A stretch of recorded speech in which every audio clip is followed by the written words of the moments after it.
Greetings, my movie geeks. Inception was written and directed by Christopher Nolan. Stars Leonardo DiCaprio, Joseph Gordon-Levitt, Tom Hardy, Ellen Page, Marion Cotillard, and many, many more. A professional thief who steals information by infiltrating the subconscious of his targets is offered the chance to have his criminal history erased as payment for the implementation of another person's idea into the target's subconscious.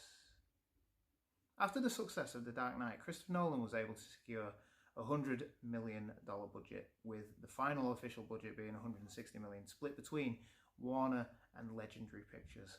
It won 4 Academy Awards, including Best Cinematography, Best Sound Editing, Best Sound Mixing, Best Visual Effects.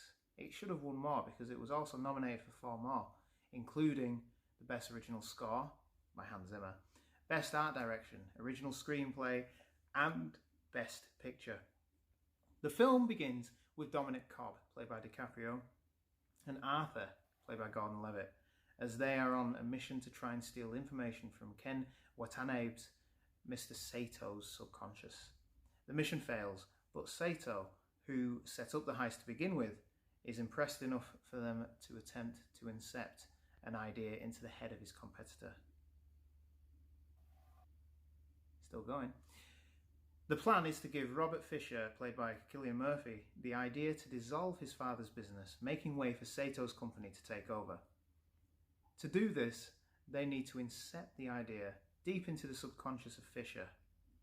By doing this, they have to go inside a dream within a dream, and within a dream, and that's where this comes from. But if you go too far, you may get stuck in limbo, which is so far into the dream that an hour in the waking world, in the dream world, can be years. The integral subplot of Cobb's dead wife, played by Marion Cotillard, being a constant threat to the plan, gives this film an uncomfortable sense of dread, as we are always expecting her to show up, but we never know exactly when she will. The fact that she is Cobb's subconscious projection of his wife makes it even more sinister.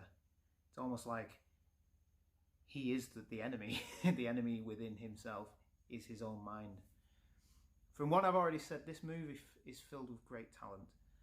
In a film that has a premise that is quite out there, because let's face it, it is. They all play it to utter perfection. Cobb is distracted throughout, haunted by the death of his wife and the loss of his kids. The film is set up spectacularly to show how he has descended into a place where he has nothing, not even a night's sleep.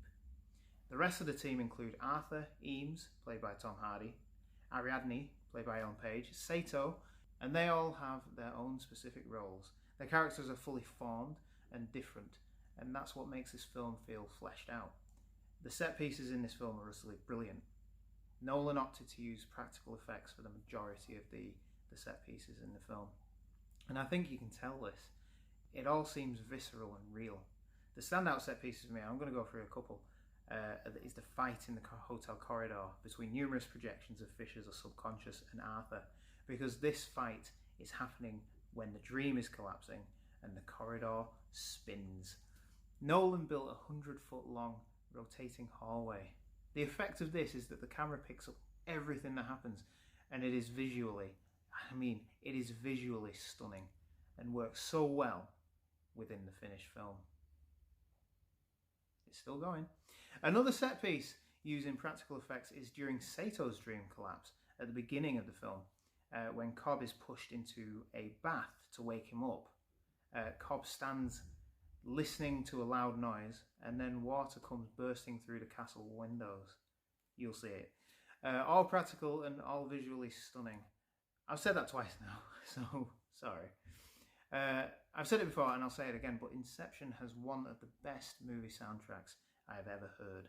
Hans Zimmer's score is so haunting, so exciting, and fits the film so well that there is nothing that compares to it.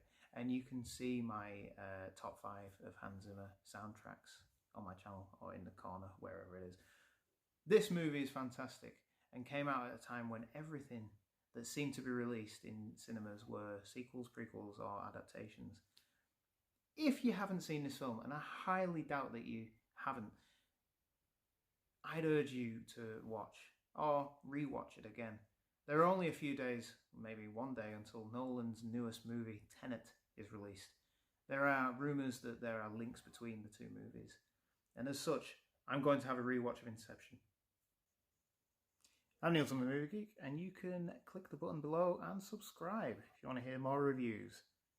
Thanks for watching. See you later.